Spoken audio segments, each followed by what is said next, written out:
James, let's get on and talk about some films. Rye Lane I'm a little bit late to. I feel like it came out a couple of weeks ago, maybe when I was away, and then my mum and my sister were like, you got to see Rye Lane.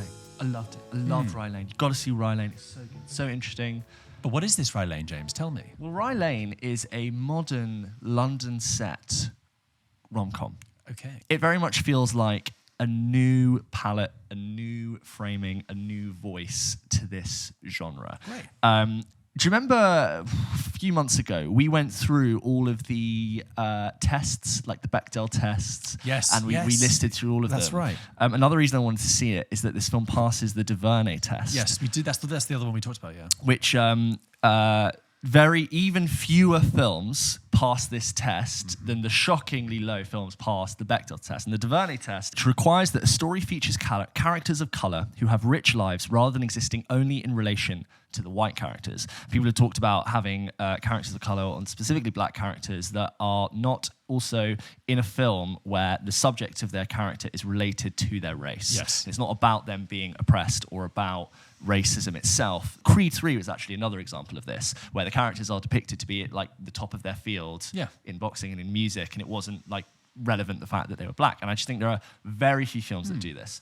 And how many films can we name in the rom-com genre specifically that have that? I can't off the top of my head think of any. So this film starts with our main character who is crying in a toilet in Peckham. This film's set in Peckham, like Rye Lane, Peckham Rye. And he's just been dumped. And in the cubicle next to him is a girl who hears him sobbing, and they end up talking outside of the toilet by happenstance. And they end up spending the entire day together, walking around a location and talking about life and art and their goals. And what does this remind you of? This reminds me. So if you swapped out Vienna and the glossy, glowy, beautifully shot, in my mind, and you trade that for a visually completely different, like distorted anamorphic, but for the grungy South London Peckham Rye streets, you've got Rye Lane. It also owes a lot to like Fleabag, Peep Show, Shaun of the Dead. And what this is it's a rom-com, and it's very funny, and it's this guy who's just basically been dumped, and this girl ends up pretending. He says he's going to go and meet his ex who's cheated on him with his best friend from school, and she says, you know what, I'll go with you to meet him. And she ends up like lying and pretending to be his new girlfriend, and they kind of bond over this. What I think I have certain problems with it, but I'll start with what I really like about this film. It's got a really strong sense of place. This is a love letter to South London in the same way that films like Notting Hill were a love letter to that area of London. To be honest, the whole of London. Yeah. You can even say like films like like The Holiday or a love letter to like cozy English cottages and Los Angeles. Yes. Although I was just going to say, funny enough to bring about Notting Hill, though, Notting Hill famously a very sanitized, whitewashed version of Notting Hill, which actually is quite a yes, absolutely. Only a very small slither of Notting Hill is that. It's actually more multicultural than absolutely, yeah. And this film doesn't look like any film you've seen. Right. And I think coming after this film will be known for its distinct look and feel, and no other film can be said to have done what this film has done with its aesthetic. It is shot on an ultra wide, what must be like a 2x anamorphic stretch. There is loads of barrel distortion and vignetting and chromatic aberration. It is what I would think is creating this painterly effect where the edges of the frame seem to sort of like warp and disappear, and you have your subjects in the center of it. And it's weird, and there's lots of distortion and fraying, but it was a perfect way to capture the grungy yet slightly beautiful South London. There's an amazing scene where they're walking through the streets of Peckham. And do you know like those shop fronts with like a little bit of everything in the window? Mm-hmm. There's like ads and there's products and there's laundry detergent and loo roll. Yeah. And instead of looking at that and thinking it's messy and distracted, they've gone, hang on, there's like 32 different colors here. And it shoots it in the sun and it washes the entire James, you're describing my Instagram feed. Yeah. Diagonal shadows, and your lens is nowhere near wide enough. No. But it sounds like it's on my street. Yeah. And you know, I feel like every time they went in to do a scene, which was a couple walking and talking, or holding each other on a motorbike ride, or a dinner scene, they stopped and went, stop, how can we shoot this in a way that no one has ever done before? And for that, I really rate it. Almost 70% of the film, I'd say, is shot in this ultra-wide, perspective, which gives it a really interesting look and feel. So it really earns its close-ups. Great. And when those moments come, I really know why you've done it, and they hit.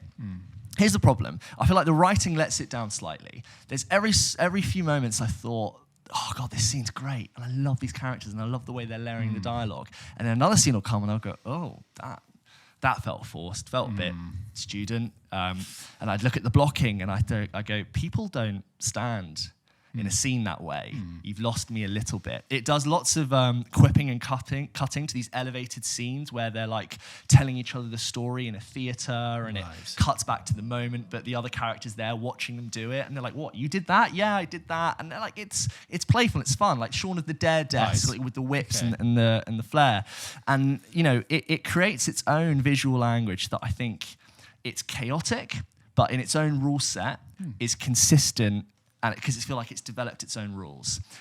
The ending has even though it's distinct and different, the ending builds to a really great sequence that really warms your heart. Good. And I think if you're feeling a little bit depressed and you're coming out of a bit of a COVID lull, this is a really nice, wonderful, uplifting, heartwarming story. A little bit inconsistent. That's all I'd say. We have an email about Rye Lane Yes. from Michael, who says, hi guys, hope you're both well. Michael from Glasgow again, although that should now be Michael in London. And then he puts the exclamation marks 3 times in the brackets. Nice.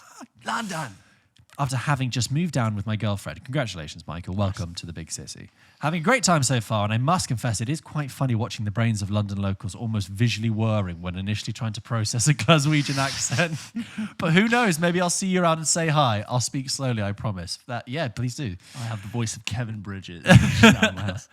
Just wanted to get in touch about a film I watched recently and loved.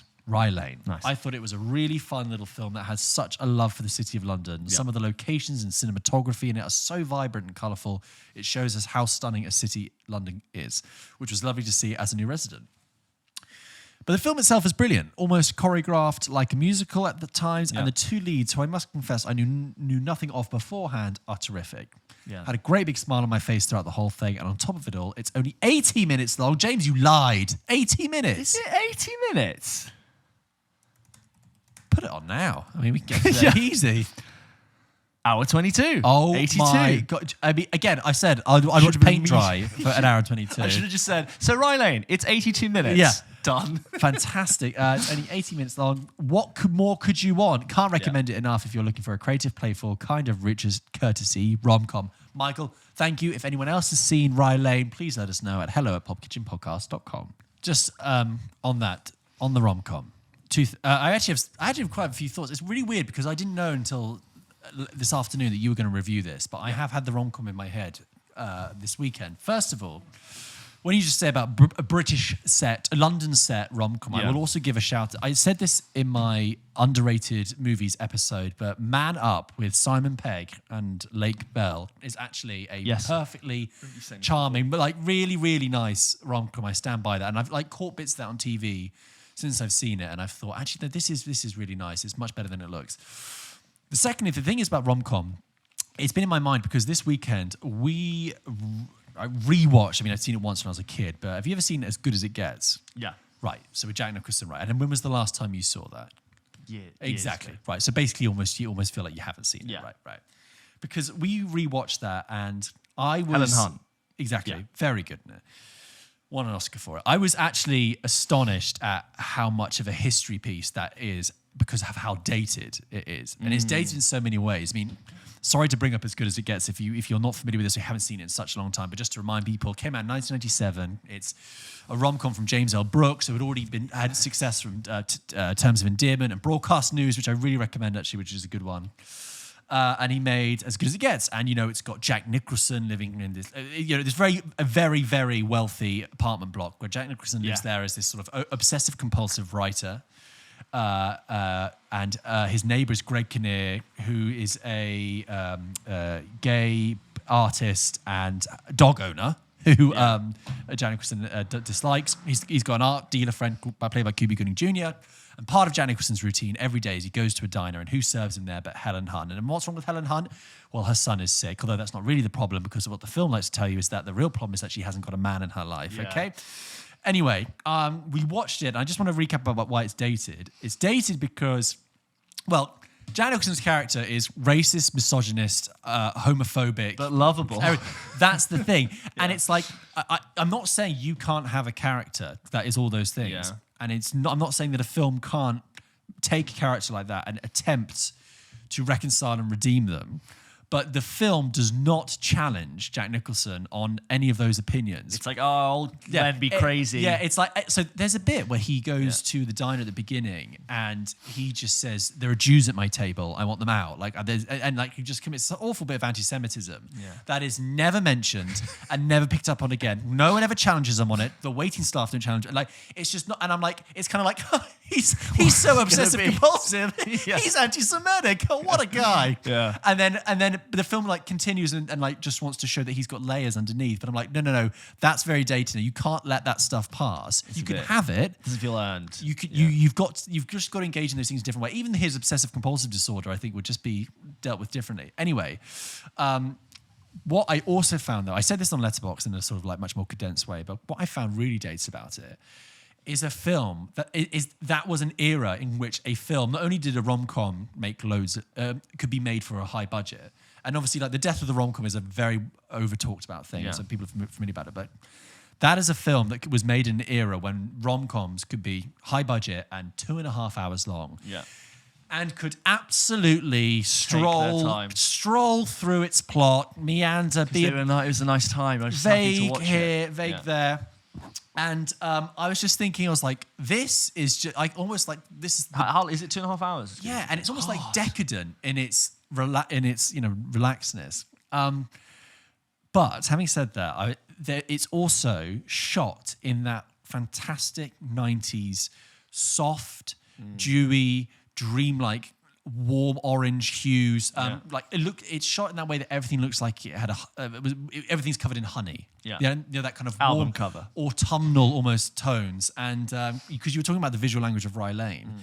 With as good as it gets, you also see it with Liar and Mrs. Doubtfire and I was like, can someone make this into like an open world game, like an abstract niche open world game that I could walk around in, because I could just be in that world, live in this honey glaze. It's very similar Notting to Hill too, like glowy and beautiful, twinkly London, totally. And also that the first like 5 seasons of Friends where it's still shot on film and it's like that kind of same like.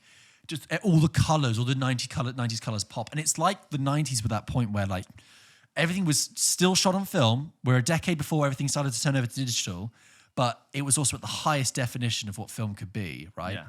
It's not like, then the noughties happened and everything became digital, but it wasn't until like the 2010s, I think things got really sharp and clear. Yeah. So sorry, massive tangent, but what I was just thinking is that the rom-com as a place, like as a time in the visual, I could spend a lot of time in. You go on. No, see, I'm not surprised that they. I'm not saying they shot it like this as a point, had to make a point within this genre. I think almost you can't just shoot this like standard mid-shot, glowy coverage of a scene. As much as we've like grown up on it and we love it, and in so many ways we long for that, it's not worked when people have tried to do it. Yeah. So this feeling really distinct, feeling like a more accurate representation of London, even though it is like, a little bit like Peckham doesn't look that nice when you're walking through it. Like it's cool, and I think it does a really good job of capturing Peckham. Yeah. I'm like, it felt refreshing to see a city in this way. Yeah. It felt like a more modern way to see a city. It was a new way to look at it, and I think I rate it so much more for being so bold. Like it experiments with like camera height and how it looks up at people, and it's like you give me a reason to keep looking at your film the whole way through. Just another thing as well about rom-coms and about, because people have been saying not only are rom-coms dying, we've said it. Where are the rom-coms now? Yeah, where they go? They're ones. mainly on streaming and stuff. And I realised that one of the most successful rom-coms of all time has done what most genres have done.